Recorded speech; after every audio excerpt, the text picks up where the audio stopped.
तो शक्तिशाली। अब वो शक्तिशाली बनेगी कैसे? कैसे हमारी आत्मा में ताकत आएगी? उसके लिए केवल और केवल चाहिए उस परमात्मा की याद, क्योंकि सर्वशक्तिवान केवल एक ही है संसार में, जो सबको शक्तियां बांट रहा है। लेकिन उसकी शक्ति मेरे अंदर भरेगी तब, जब मेरी तार सही रीति भगवान के साथ जुड़ेगी। कनेक्शन सही जुड़ना चाहिए ना। जैसे बिजली घर से तार आ रही है, मान लो यहां से एक तार कट जावे ट्रांसफार्मर से, अंदर लाइट आएगी? आएगी लाइट? थोड़ी सी भी तार हिल जावे, लाइट नहीं आएगी। क्या कहेंगे, यहां से तार थोड़ी हिलाओ, तार जुड़ जाएगी ना, लाइट आ जाएगी। अब ट्रांसफार्मर का तो कसूर नहीं है, बिजली घर का भी कसूर नहीं है, वहां से तो करंट आ रही है। आपकी तार ढीली है तो आप अपनी तार जोड़ोगे ना। ऐसे ही परमात्मा भी क्या कहते हैं, मैं तो शक्तियां दे रहा हूं, बिजली घर से तो शक्ति आ रही है, परमात्मा की शक्ति आ रही है, लेकिन मेरे मन की तार परमात्मा से सही रीति नहीं जुड़ी हुई।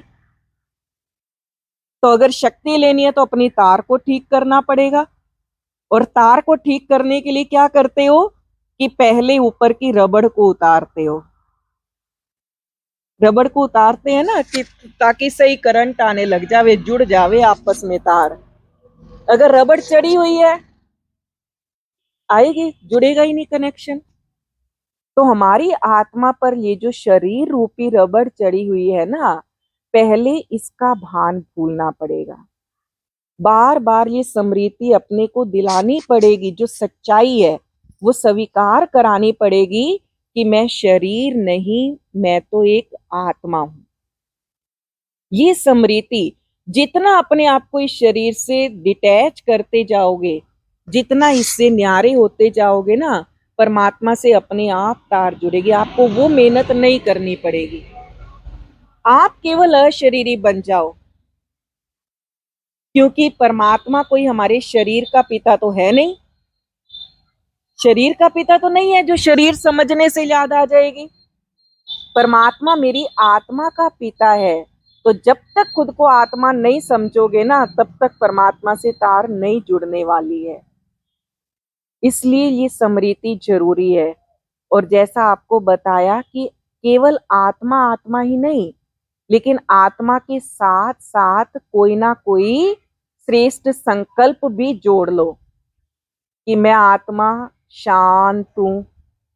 कभी सोचो मैं पवित्र आत्मा हूं, कभी सोचो मैं महान आत्मा हूं, कभी सोचो मैं विशेष आत्मा हूं पूरे संसार से, कभी सोचो मैं सर्वशक्तिवान आत्मा हूं। ये सोमान अपने आप को दो। सोमान यानी खुद को खुद मान दो। दुनिया से मान की इच्छा मत रखो। अभी तक हम दुनिया से मान की इच्छा रखते हैं, कोई मेरी महिमा कर देवे, इच्छा होती है या नहीं? कोई मेरी प्रशंसा करे। भगवान कहते देहधारी तो आज मान देंगे, कल को वो अपमान भी करेंगे। मान देंगे तो अपमान भी करेंगे। तो ना उनका मान स्वीकार करो, ना अपमान का वो होगा हमें दुख। खुद को खुद मान दो।